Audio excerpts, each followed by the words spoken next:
Arclight Phoenix. 4 mana for a 3/2 flying haste. At the beginning of combat on your turn, if you cast 3 or more instant and or sorcery spells this turn, return it from your graveyard to the battlefield. 3 spells is so many fucking spells. It's so many damn spells. You guys remember the comes into play tapped land cycle? So the blue one, like you can activate it if it comes into play. You look at the top 4 cards of your library, put a card under it, and then if conditions are met, you can activate it. I think the red one was similar to this. You had to play like some number of spells in a turn. There was like Hollowtooth Hollow, right? Yeah, the Hideaway Lands. The worst of Vance's Blasting Cannons. Yeah, it's like Vance's Blasting Cannons too. Yeah, Spinerock Knoll, what was that? You could play the exiled card if you dealt 7 or more damage this turn. So that was basically like playing 3 burn spells to activate Spinerock Knoll. This is kind of similar. It's a lot. 3 spells is a lot. I guess if they're cantrips, if they're like Serum Visions or Ops or whatever, then it's less, but it's still a lot. Knoll was playable in Standard. Yeah, kind of. It was kind of playable in Standard. 4 for 3/2 flyers, not bad in Limited. Nope, not bad in Limited. But in terms of like Mythic Phoenixes, I think this is one of the worst ones we've seen in a while. Sorry, when I'm looking at I know I've mostly been doing limited commentary, but when I see like a mythic or whatever, I usually assume that it's priced for constructed. They aren't always, but the Phoenixes usually are. All right, Barging Sergeant, 5 mana for a 4/2 haste mentor. I think this card's solid. On turn 5, a 4/2 is probably trading with whatever blockers your opponent has, whether they're cheap creatures or 4-drops or whatever. But the mentor ability, growing one of your earlier creatures with the haste. The mentor, it being a 4/2 means that you're usually going to have a creature that you're growing with this attack. It's nice. It's gross with Rock Charger. It is gross with Rock Charger, isn't it? It's probably why Rock Charger is an uncommon. Shit like that. 2 toughness is kind of sad. Yeah, but that's fine, man. Like, you attack with a Barging Sergeant, your opponent trades, and you've already gotten your value off the mentor. Anyway. Book Devourer. 6 mana for a 4/5 trample. Reasonable limited stats. Whenever it deals combat damage to a player, you may discard all the cards in your hand. If you do, draw that many cards. Yeah, so it's just not costed for constructed. 6 mana for a 4/5 is just not good enough. But it's okay. It's okay. Yeah. Not exciting. It almost looks like an unglued card with the art direction and stuff. I like this art. It's sweet. The arms are so tiny. Yeah, right? Almost yeah. Almost reminds me of some older Magic card art. Command the Storm. 5 mana. Instant. Deals 5 damage to target creature. They're pretty stock removal costs. Not exciting, but like if you're short on removal, you're gonna play it 100% of the time. But if you've got cheaper removal, maybe it doesn't even end up making the cut. Cosmotronic Wave, 3 and a red, deals 1 damage to each creature your opponent's control. Creatures your opponent's control can't block this turn. I think this format might be slow enough that a card like this is really, really good. The 1 damage to each creature your opponent's control is good in the aggro mirrors because the actual 1 damage is relevant. And the green, the Golgari deck is trying to slow down the game long enough to get some like giant creatures in play. And this just lets you attack through all their shit, all their defenders, all their everything. Yeah, Wave is going to end some games. I think this is probably going to be the limited format where this card specifically is quite good. So. Wrap everybody in flame. Yeah, right? Yeah, Wrap in Flame was not a bad card. Wrap in Flame was not bad, and this card does all of it. You think it should be uncommon? I don't know about that. I think that everybody that wants one should have access to one of this card. Because if the format's slow enough, if the blockers are good enough, and there are like a lot of good blockers in this format, then you just need ways of forcing stuff through. Otherwise, aggro is unplayable. All right, Direct Current. 1 red, deals 2 damage to any target with Jumpstart. Yeah. Yeah. Yeah. I don't know. Hard to imagine playing that in Constructed, right? It's just not costed for it. Hard to imagine not playing it in Limited, too. Anytime you can get value like that. And it's a sorcery, too, right? Electrostatic Field. 1 in a red, 0/4 Defender. Whenever you cast an instant or sorcery spell, deals 1 damage to each opponent. Yeah, this card's solid. 2 mana 0/4. Solid blocker. There's a couple of minor Defender synergies in the format. And you're definitely going to have decks that play a lot of instants or sorcery spells. Just chaining cards together with Surveil. Erotic Cyclops. 4 mana, trample. Whenever you cast an instant or sorcery spell, it gets +X/+0 until end of turn, where X is that spell's converted mana cost. This is the sort of card where newer players will get them in their rare slot and want to play them. And they'll like try and play them in their sealed deck, and they'll end up not doing very much winning. This is a wonky card that needs like a very specific payoff. It's going to be very rare that it's good enough in Limited, I think. Though maybe there's enough jumpstart cards to make it good enough in Is It? Oh shit, what up? Like the Inspiration with Jumpstart. You can play that on turn 5, draw 2 cards, attack with your 4/8 trample. Or like your opponent can like not know exactly when they should be attacking into your 0/8, and you're like, Inspiration, whatever. Doesn't really excite me. Found your pre-release promo, yeah, right? Experimental Frenzy, 3 in a red, enchantment. You can look at the top card of your library at any time. You would play the top card of your library. You can't play cards from your hand. Shit, what up? And then you can pay 4 mana to destroy it. So that's interesting. It's like play it, chew through your library. This is the sort of card that's like pretty good to play when you're hellbent, but at a certain point you'll have drawn enough cards that you just needed to destroy it to get value out of your hand again. It's so dirtily. It's so dirtily. I'm thinking about like playing this in Limited. Hey Decky, 1989, thanks for the resub, thanks for the 15 months. Yeah. Could be an engine card for Constructed if the right deck was there, right? If you had enough free spells. How many cards do you need to get out of it before you have to destroy it is the question. Be ready to see 2 lands in a row. Even that's fine though. Even that's fine if you're hellbent when you play it, right? If you play Experimental Frenzy and you're hellbent and there's like a pile of lands in a row, that's still great. It's still sweet because the lands that you're drawing, who cares? 3 at minimum, but you'd want 5 cards. Yeah. Yeah. It's awkward that you don't get access to like all the cards immediately too. And it's also awkward that there's gonna be situations where you have to like pay 4 mana to destroy your card. Super interesting though. Super interesting and potentially very powerful. Fearless Halberdier, 3 mana for a 3/2 vanilla. Fire Urchin, 1 in a red. Trample. Whenever you cast an instant or sorcery spell, it gets +1/+0 until end of turn. Yeah. Yeah, alright. It's fine. It's hard to... How many spells are you going to need to cast before this trample is relevant, though? You know what I mean? You're going to have to cast a lot.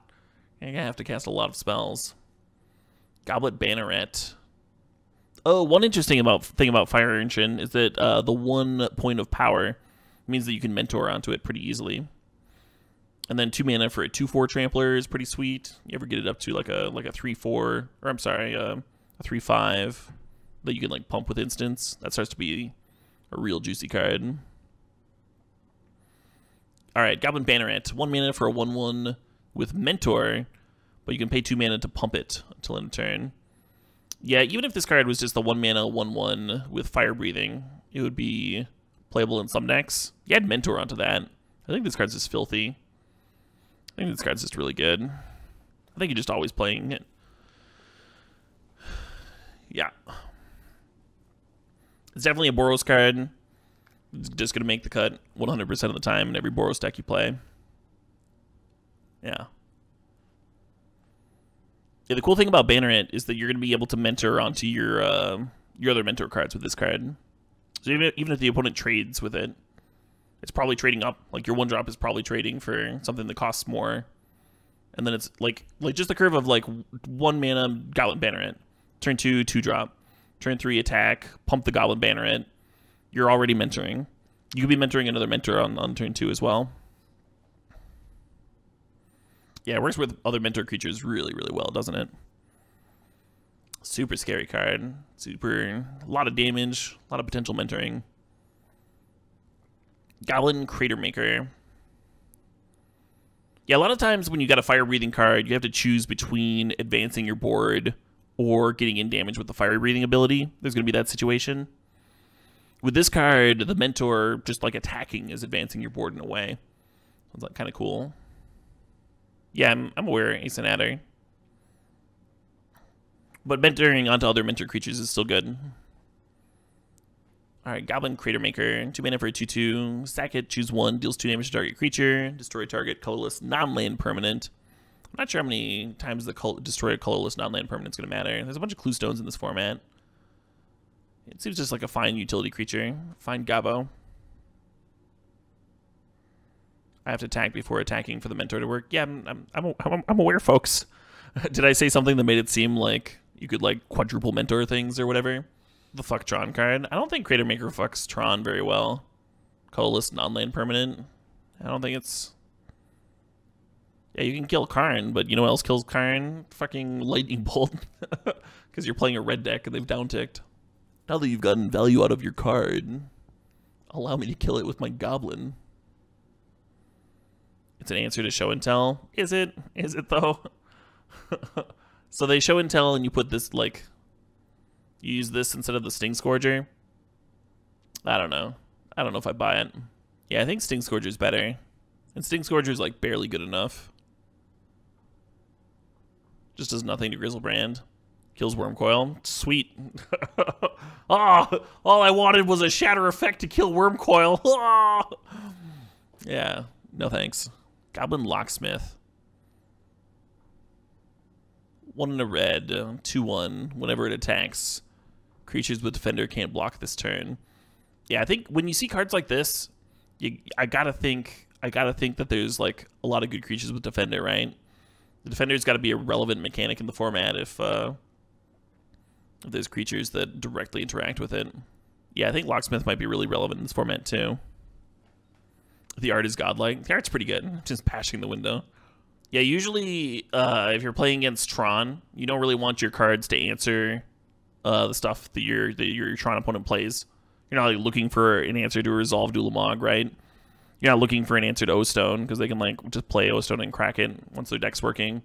You don't want an answer to Wormcoil Engine because you know they just get their 3/3s or whatever. You usually want to stop them from getting to that point, which involves a lot of relevant pressure and aggression. And if you want to answer their cards 1-for-1, a counterspell is so much better than a Crater Maker. So what kind of deck is going to want to play Goblin Crater Maker against Tron? You have to think all of that through. There has to be a deck that wants that tool and can like win the game after your opponent starts playing Wormcoil Engines. And that's just not a thing. It's not a thing. It's not good against Tron because by the time you're blowing up their colorless stuff, they're already fucking your face. You're not in it anymore. The game is progressed too far. You want to plan to disrupt them from getting to their end game because their end game is going to beat a Goblin Crater Maker. That is just the case. Anyway, Gravitic Punch. 3 in a red. Sorcery. Target creature you control deals damage equal to its power to target player. And then that has Jumpstart. Man, I know I'm going to call this card just like stone unplayable. I'm just going to die to it a lot. If you have a creature with 5 power, yeah. If you have a creature with 5 power, you're probably already ahead, right? There's definitely been Lava Axes historically. It's almost Fling. Well, you don't have to sack the creature. You can just like cast this if there's a board stall. And then you discard a land to flash it back or whatever. It kind of has to beat Lava Axe, though, before it starts to become interesting. Yeah, I don't see it happening very often. It's 2 burn spells. Yeah, maybe. I mean, if you're playing it twice and your highest power is 3, that's like much worse than Lava Axe, right? Because you're paying 8 mana and you're discarding a card. But if you play it twice and you have a creature of like 4 or 5 plus power, then it starts becoming much better than Lava Axe. Could come up and sealed. Yeah, maybe. Maybe it would take a real specific situation. It's hard for me to say something like this will just like never be good because sometimes you do just like throw 5 Lava Axes in your deck and kill your opponent. But It's got to be real specific.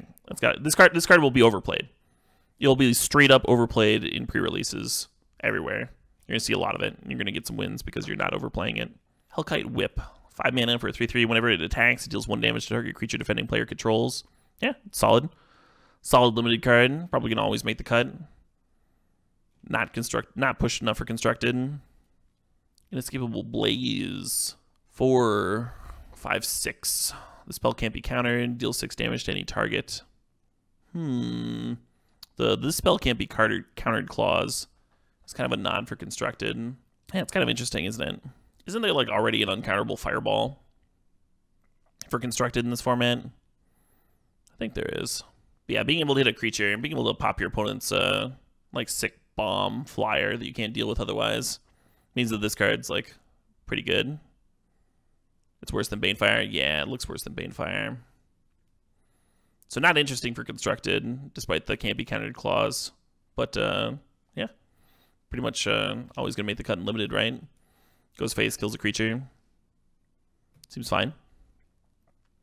Lava Coil, 1 in a red, deals 4 damage to a creature. If it would die this turn, exile it instead. I think this card's good. In some constructed formats, the ability to exile a creature is going to be really important. Is going to be super important. You're always going to play this card in limited because it's good removal, and and that's just how removal works in limited. And there's going to be some constructed formats where it's just like a top tier removal spell, just necessary. You remember Pillar of Flame, right? Obviously not the most busted card ever, but you feel a format full of like blood ghasts and stuff, and suddenly becomes really strong. Good against Phoenix. Yeah, it's really good against Phoenix, right? Legion War Boss. Yeah, I remember there was some hype when this card was first spoiled. 2 in a red, 2/2, Mentor. Beginning of your combat, you get a 1/1 that token gains haste and attacks this combat if able. So there's some difference between Goblin Rabble Master. For one, it attacks for much less fucking damage than Rabble Master. Rabble Master kills you in a very quick time period. This card's good pressure, but it's not Rabble Master level pressure. 2, that token clause here, it says attacks this combat if able, instead of just making all of your goblins have to attack at all times like Rabble Master does. That's pretty relevant. It means that the earlier tokens that you attacked with, if your opponent plays like a big blocker, you don't have to keep on suiciding your shit. It's kind of nice. It's a little bit less feel bad. Probably going to see some constructed play, but not on the same level. Like, I tried out Rabble Master in Legacy. That's like... And, I'm sorry, I tried out Rabble Master in Legacy Goblins. It does see play. Rabble Master does see play in Legacy, in the Blood Moon decks. Alright, Maniacal Rage. 2 mana, equipped creature gets +2/+2 and can't block. This card is usually... I don't know, this card's pretty high variance. It's like really good in some limited formats, and it's really bad in others. I think this is one of those limited formats where you really want to pump your creature's power thanks to Mentor. And you really want to like push your creatures past opposing blockers. And this card does both of those things. The other aura that we looked at that just like pushed raw stats was like really overcosted, I think. So yeah, I think this is going to be good. I think it's good with the mechanics in the format. We'll see. Maximum Velocity, 1 red. Target creature gets +1/+1, gains haste until end of turn with Jumpstart. I think most of the red Jumpstart cards start to look interesting with the Spells Matters, like Is It cards. Like Maximize Velocity with Fire Urchin, right? For 1 mana, it's +2/+2. You discard a land, give it another +2/+2. Suddenly you're attacking for 5. Just get people out of nowhere. Ornery Goblin, 2 mana for a 2/1. Whenever it blocks or becomes blocked by a creature, it deals 1 damage to that creature. Yeah, so that can combine with Burn pretty well. It also means that opposing 1/1s and 2/1s and 3/1s and whatnot cannot interact with this card in combat at all. So it's a pretty innocuous ability, but also pretty useful. It also means that it trades up with X3s in combat, because it's got 2 power on top of it. MTG Judge Siwi says, now that they think about it, it's not hard to cast 3 instants or sorceries for the Phoenix with Jumpstart. Yeah, but if you're talking about the recursive element of the Phoenix, you have to consider how constructed playable the Jumpstart cards are. Like, do you want to play Maximize Velocity in constructed? Because that's how you should evaluate your Chase Mythics. They're just not, evaluating them for limited play is not that useful because they don't come up very often, and you'll play them and they'll likely be good because they're mythics. You know what I mean? You don't have to really spend a lot of time on that. It's not like the most valuable analysis. You kind of got to think, okay, is this mythic good enough for constructed play? Is there going to be a home for this? How hard is it to enable this ability? And maybe I'm undervaluing the Phoenix. I mean, you don't even have to cast it the first time to rebuy it. There's like ways of looting it into the graveyard to get value off of it later in this format. Could be like a Narcomoeba style deck. But if you're like talking about its synergy with Jumpstart, I mean, the Jumpstart cards have to be playable in those sorts of decks too. There have to be enough of them. 3 spells is a lot of spells. It's a lot of mana. They don't allow one. They don't all cost 1, right? All right, risk factor. 2 and a red. I saw a lot of people talking about this card. Target opponent may have risk factor, deal 4 damage to them. If they don't, you draw 3 cards. Jumpstart. You may cast this card from your graveyard by discarding a card in addition to paying its other costs, then exile it. I saw a lot of people saying this card was terrible. I thought the card looked pretty good on face value because it's a way for Burn to not just flood the fuck out. Every time I play a Burn deck, I flood the fuck out.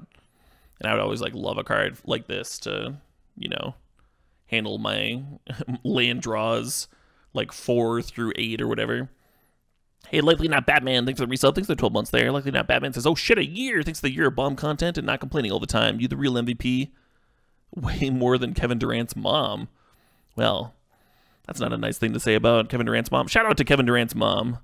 And thanks for the resub, Likely Not Batman. But the first time I read it, I was like misreading Jumpstart. I thought you could just do it over and over again, which would be pretty busted. But you just do it once because it exiles the card. So if you're gonna get like a bunch of risk factors in one game, you'd have to play multiples of them. It becomes a little bit less exciting. It's almost like a Pulse of the Forge like card, right?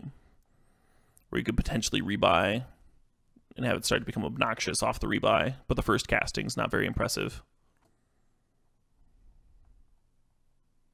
Oh shit, what up? Hey Commando Zacco, thanks for the resub, thanks for the 23 months. Commando says, I'm almost a whiny little 2-year-old bitch. Yeah, almost. Almost. But instead, you're Commando Zacco. Would Jumpstart without exile be retrace? No, because Jumpstart is discarding like any card. It would still be a little bit different. But anyway. Yeah. Not really sure how to evaluate that one.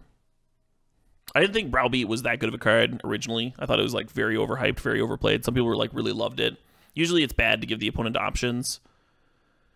You take away a point of damage, and give it instant speed. It like doesn't really matter that much for the card. But the Jumpstart does matter. The Jumpstart certainly matters. Potential 8 damage or 6 cards is a lot better than potential 5 damage or 3 cards. Anyway. Browbeat was constructed playable. Not good constructed. Not in good decks, it wasn't. Yeah, even when your opponent was like at 5 life, they had to give you the cards or whatever. I still didn't like Browbeat very much. Alright, Rebel Boar. 3 and a red, 3/3. When it enters the battlefield, target creature gets +2/+0 until end of turn. Yeah, not bad. Not bad. Not a bad card in the Mentor format, right? Gonna get some value out of that one. It seems like the white creatures have the white cards have more Mentor, and red cards have more Pump to make the Mentor good. The Mentor card's good. Seems like a nice combination. Vexing Devil is modern playable. Yeah, Vexing Devil costs 1. Risk factor costs 3. There's a little bit of a difference there, right? A little bit of a difference. Yeah, I don't know. I'm not writing risk factor off. Like Jumpstart is like a very relevant ability to have on a burn spell. But yeah. Hey, Runaway Steamkin. 1 in a red. Whenever you cast a red spell, if it has fewer than 3 1/1 counters on it, put a 1/1 counter on it. Remove 3 1/1 counters on it, and 3 red. I saw someone messing around with this with like a bunch of like packs and Burning Tree Emissaries and Bushwhackers and stuff. And I was like, isn't this just like a glorified bushwhacker in this deck? Isn't that all that's happening here? Like, it can get as large as a 4/4. But that's not, yeah, it's not like, it still just doesn't really excite me that much. And then I saw someone else talking about how if you had multiple runaway Steamkins in play, you could start generating mana. You could start generating mana off the two of them. Yeah, I don't think that excites me very much either. I'm sure it'll be like some busted card in some deck, and I'm just like horrifically off or whatever. It'll be something that I'm missing. It just doesn't seem that good. Alright, Smelt Ward Monitor. 3 mana for a 2/3. When you cast an instant or sorcery spell, target creature an opponent controls can't block this turn. Yeah, I like cards like that in this format. Seems sweet. Not the worst body. Another good card for Didgeridoo. Yeah. Alright, Street Riot. As long as it's your turn, creatures you control get +1/+0 and have trample. That is a lot. 5 mana is a lot of mana for an enchantment that buffs your creatures. And I'm not even sure that trample is better than like a Goblin War Drums type effect. That said, the Gruul War Drums card, the 2 red-green card that give your creatures +1/+0 and gave them the Goblin War Drums type effect, that card was fucking nuts. And that was 4 mana. So maybe this card will be playable at 5 mana with the trample and everything. Probably not. I mean, I still can't get over 5 mana in my aggro-ish type card. But then yet again, if you're playing this after you've already developed your board, maybe. Maybe. Sure, strike. +3/+0 and means for strike until end of turn. Reprint. It's fine. Sure, whatever. Torch Courier. 1 mana for a 1/1. You can sack to give another creature haste. Not good. Don't play it. Wujek Bodyguard. 3 mana for a 3/3 Mentor. Can't attack or block alone. Solid stuff. If you're playing an aggro deck, you're just always going to have this card in there, for sure.